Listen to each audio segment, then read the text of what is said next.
수많은 무리가 함께 갈새 예수께서 돌이키사 이르시되 물은 내게 오는 자가 자기 부모와 처자와 형제와 자매와 더욱이 자기 목숨까지 미워하지 아니하면 능히 내 제자가 되지 못하고 누구든지 자기 십자가를 지고 나를 따르지 않는 자도 능히 내 제자가 되지 못하리라. 너희 중에 누가 망대를 세우고자 할진대 자기의 가진 것이 준공하기까지에 족할는지 먼저 앉아 그 비용을 계산하지 아니하겠느냐. 그렇지 아니하여 그 기초만 쌓고 능히 이루지 못하면 보는 자가 다 비웃어 이르되 이 사람이 공사를 시작하고 능히 이루지 못하였다 하리라. 또 어떤 임금이 다른 임금과 싸우러 갈 때 먼저 앉아 1만 명으로 저 2만 명을 거느리고 오는 자를 대적할 수 있을까 헤아리지 아니하겠느냐. 만일 못할 터이면 그가 아직 멀리 있을 때에 사신을 보내어 화친을 청할지니라. 이와 같이 너희 중에 누구든지 자기의 모든 소유를 버리지 아니하면 능히 내 제자가 되지 못하리라. 소금이 좋은 것이나 소금도 만일 그 맛을 잃으면 무엇으로 짜게 하리요. 땅에도 거름에도 쓸데없어 내버리느니라. 들을 귀가 있는 자는 들을지어다 하시니라.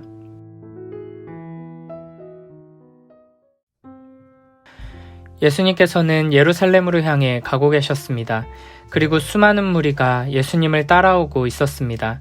그때 예수님께서는 자신을 따라오는 무리들을 향해 뒤를 돌아보시며 이렇게 말씀하십니다. 누구든지 나에게 올 때 자기 부모나 처자나 형제자매나 심지어 자기 자신마저 미워하지 않으면 내 제자가 될 수 없다. 그리고 누구든지 자기 십자가를 지고 나를 따라오지 않으면 내 제자가 될 수 없다. 우리는 많은 무리가 따라오는 것을 모든 일이 잘 되고 있다는 근거로 삼는 경우가 많습니다. 많은 사람들이 몰려오는 교회는 좋은 교회고 많은 사람들이 모이는 사역은 성공한 사역이라고 생각합니다. 그러다 보니 심지어는 최대한 많은 사람들을 모이게 하는 것을 교회의 목표로 삼기도 합니다. 그러나 예수님께서는 결코 그렇게 하지 않으셨습니다. 우리 같으면 몰려드는 사람들이 불편해하지 않고 최대한 오래 머무를 수 있게 하려고 노력하며 제자가 되면 좋은 점들을 나열하며 설득하겠지만 예수님께서는 오히려 정반대로 제자가 되는 길이 얼마나 어렵고 험난한지를 강조하시며 아무나 이 길을 갈 수 없다는 것을 숨기지 않으셨습니다. 이 당시 예수님을 따르는 무리들은 대부분 지금 당장 예수님에게서 무언가를 얻기 위해 예수님에게 주목하고 따르는 이들이었습니다. 병든 몸을 치유받고 여러 가지 고난과 어려움을 이길 수 있는 힘과 지혜를 얻고 예수님을 통해 절망 가운데에서 소망을 찾기 위해 따라오고 있는 것입니다. 우리가 사는 이 시대에도 마찬가지로 예수님을 믿는다고 하지만 사실은 이 무리와 같은 마음으로 예수님을 따르는 이들이 많이 있습니다. 내 인생의 성공을 위해, 나의 행복을 위해, 내 가족의 건강과 평안을 위해, 이 세상의 정의와 평화를 위해 예수님을 따르며 섬기는 것입니다. 그러나 예수님께서는 분명하게 말씀하십니다. 나를 따르기 위해서는 자기 부모와 처자와 형제와 자매와 심지어는 자기 목숨까지 미워해야 한다. 그렇지 않고서는 결코 나의 제자가 될 수 없다. 이 세상은 자기 자신을 사랑하라고 말합니다. 그리고 자기 자신에 대한 사랑으로부터 시작해 가족과 친구와 이웃을 사랑하라고 말합니다. 그리고 이런 방식은 우리의 본성에 잘 부합합니다. 그러나 예수님께서는 반대로 말씀하십니다. 나를 따르고자 한다면 너희가 사랑하는 그것을 미워해야 한다. 여기서 미워하라는 것은 사랑의 반대말이 아닙니다. 나의 가족과 나 자신을 내가 미워하는 대상을 대하듯이 무시하고 욕해야 한다는 것이 아닙니다. 유대인들의 문화 속에서 그리고 이 문맥 속에서 미워한다는 것은 둘 중에서 선택하지 않은 쪽에 대한 태도를 의미하는 것입니다. 마태복음 10장 37절에서는 이렇게 말씀하십니다. 아버지나 어머니를 나보다 더 사랑하는 자는 내게 합당하지 아니하고 아들이나 딸을 나보다 더 사랑하는 자도 내게 합당하지 아니하며. 그러니까 어디에 우선순위를 두고 있느냐, 무엇을 더 사랑하느냐라고 비교했을 때 덜 사랑하는 쪽에 대해 미워한다라고 표현하고 있는 것입니다.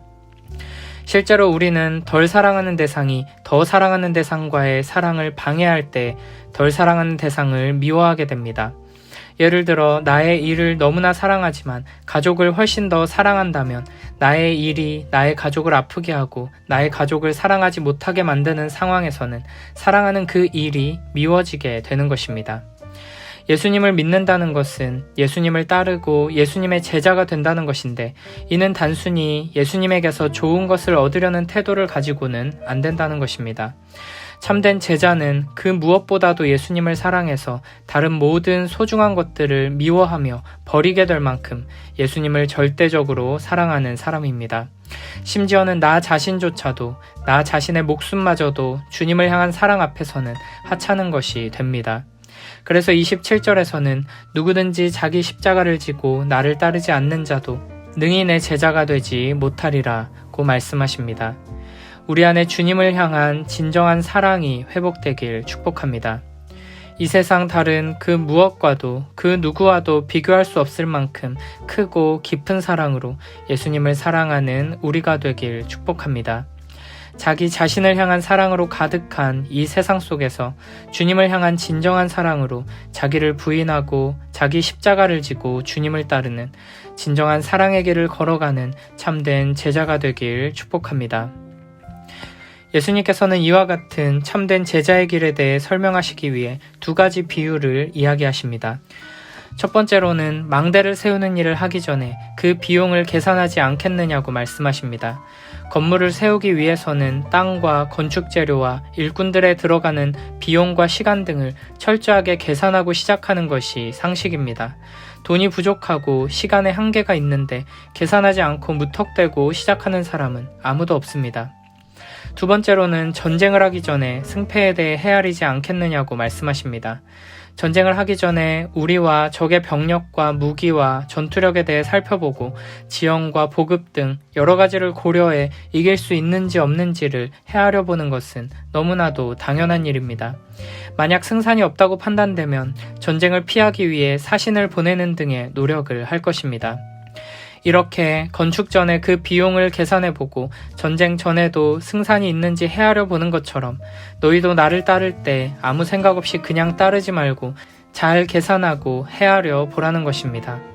나를 따르기 위해서는 자기 부모와 처자와 형제 자매뿐 아니라 너의 목숨까지도 내놓아야 하는데, 그래도 이 길을 갈 것인지 모든 것을 다 버리고 따를 만한 가치가 있는지를 확인해보고 확실하게 각오하고 따르라는 것입니다. 그리고 33절에서 다시 한번 이렇게 말씀하십니다.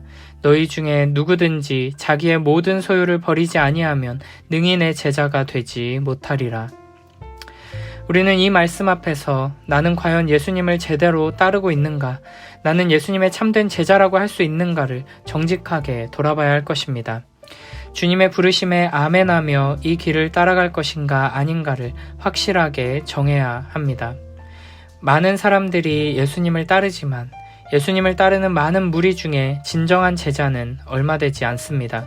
대부분의 사람들은 예수님에게서 듣기 좋은 소리만 골라 듣고 가끔씩 놀라운 기적도 경험하며 그저 많은 무리 중에 한 사람으로 남기를 원합니다. 그러나 예수님께서는 많은 무리들을 그냥 내버려 두지 않으십니다. 그래서 정확하게 계산하고 헤아린 뒤에 결단하라고 요구하시는 것입니다. 예수 그리스도 앞에서 중간지대는 있을 수 없다는 것을 잊지 말아야 합니다.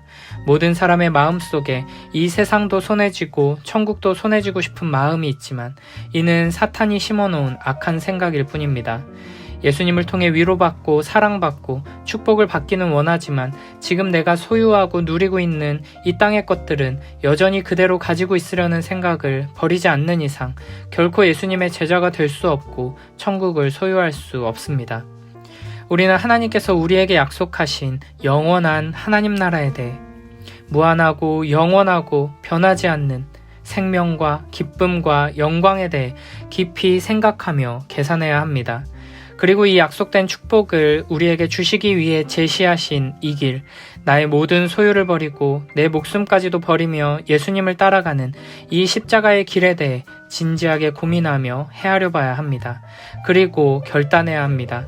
더 이상 이도 아니고 저도 아닌 자리에서 어정쩡하게 무리로 살아가서는 안 됩니다. 우리를 사랑하셔서 우리에게 모든 것을 내어주시고 자기 생명까지도 내어주신 우리 주 예수 그리스도께서 나를 따르라고 말씀하시며 우리를 제자로 부르십니다. 그리고 지금처럼 세상과 하나님 나라의 양다리를 걸친 채 무리로 살아가는 태도로는 결코 내 제자가 되지 못한다고 분명하게 경고하십니다. 우리는 이 말씀을 흘려들어서는 안 됩니다. 하나님 나라에는 많은 무리들이 들어가는 것이 아닙니다. 하나님 나라에는 오직 좁은 문을 통과하는 예수 그리스도의 참된 제자들만 들어가게 될 것입니다.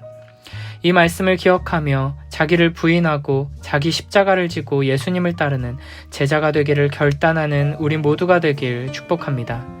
그리고 이 길을 나의 힘과 능력으로는 결코 갈 수 없음을 인정하며 하나님의 은혜와 사랑을 더욱 간절히 구하며 주님을 의지하여 나아가는 우리 모두가 되길 축복합니다.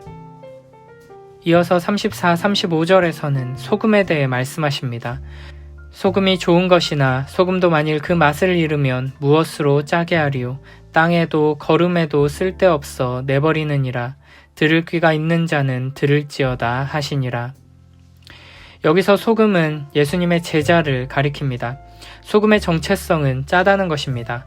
그런데 짠맛이 없다면 겉모습이 아무리 소금과 똑같아도 스스로를 소금이라고 아무리 강력하게 주장해도 그것은 소금일 수 없습니다. 아무런 소용이 없습니다. 제자로서의 특징이 없는 삶도 마찬가지라는 것입니다. 아무리 스스로를 예수님의 제자라고 주장하고 겉으로 보기에 예수님의 제자와 같은 모습이 있다고 할지라도 실제로 그 삶에 예수님의 제자의 특성이 드러나지 않는다면 그는 가짜라는 것입니다. 이런 자들은 쓸데없어 버려지는 가짜 소금처럼 버려지게 될 것입니다.